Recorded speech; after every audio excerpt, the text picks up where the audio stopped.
এটাও জানো না তুমি?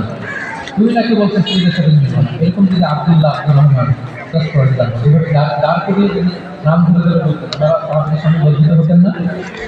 আন্তর্জাতিক কুলকুল ভাষা বাংলা, এটাই রাসূল ইসলামের কাউকে করেক্ট করার, তাসহিহ করার অভ্যাস ছিল। মা বালু আকওয়ামিন ইয়াকুলুনা কাযা ওয়া কাযা, মাঝে মাঝে বলছেন মা বালু আকওয়ামিন ইয়াফআলুনা কাযা ওয়া কাযা, তোমাদের মধ্যে কেউ কেউ নাকি এমনটা এমনটা বলে, তোমাদের মধ্যে কেউ কেউ তেমনটা এমনটা করে। কই, আমি তো রাতে ঘুমাই আবার সালাত করি। কই, আমি তো রোজা রাখি, সংযম করি, বাকি দিনগুলোতে খাই। কই, আমি তো আমার স্ত্রীদের সাথে মেলামেশা করি।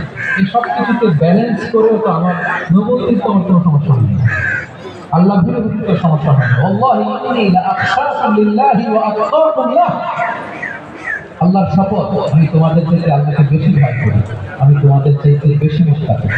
তারপরেও এরকম ব্যালেন্স লাইফ লিড করাতে আমার তো কোনো সমস্যা হয় না, তোমাদের কোনো সমস্যা হবে। তোমরা এটা কোথায় ছিলে? তোমার রাকিবা আসুন্নাতি সাইয়্যিদি, জেনে রাখো আমি যে স্ট্যান্ডার্ড ঠিক করে দিয়েছি এটাই সর্বশ্রেষ্ঠ ইবাদত। এর বাইরে যে কেউ যদি কিছু করে আমার সুন্নতের বাইরে, সে আমার বড় ভুল হতে পারবে। এরকম যখন ধমক দিয়ে শাসিয়ে দিলেন, যেই তিনজন সাহাবী এই কথা বলছিল, ওনারা তো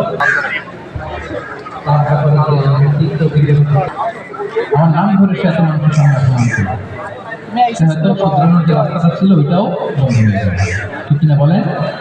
তাহলে রাসূল সাল্লাল্লাহু আলাইহি ওয়াসাল্লাম এইভাবে শুনতেন, আচ্ছা আমি তাসবিবিল আখতা, আগুন শুধরাতে গেলে জেনারেলি শুধরাতে, তারপর শুধরানোর তারা শুধরে দিত, বাকিরা সতর্ক হয়ে যেত। তার একটা পদ্ধতি ছিল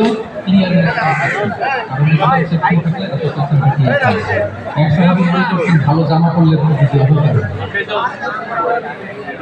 তিনি খুব সুন্দর ছিলেন দেখে, খুব ভালো পোশাক ভালো পোশাক পরলে অহংকার হয়। আমি জুতা পরতে পছন্দ করি, অহংকার হয়। আমি মানুষকে খুব খাওয়াতে পছন্দ করি এবং আমি চাই আমার চেয়ে কেউ এই কাজে আঘাতে না করে, আমি খাওয়াই। অহংকার, অহংকার হচ্ছে অহংকার হচ্ছে সত্যকে প্রত্যাখ্যান করা আর মানুষকে তুচ্ছ করছে। তাহলে এই যে মিসকনসেপশন, সে ভাবছে ভালো পোশাক পরলে অহংকার হয়ে যায়, ভালো জামা পরলে অহংকার হয়ে যায়, এগুলো তো অহংকার হয় না, বরং অহংকার হয় সত্যকে প্রত্যাখ্যান করলে মানুষকে তুচ্ছ করছে। তাহলে এই যে মিসকনসেপশন ইন দ্য সোসাইটি, এটাকে তিনি ক্লিয়ার করেন। রাসূল সাল্লাল্লাহু আলাইহি ওয়াসাল্লাম প্র্যাকটিক্যালি কি করতেন?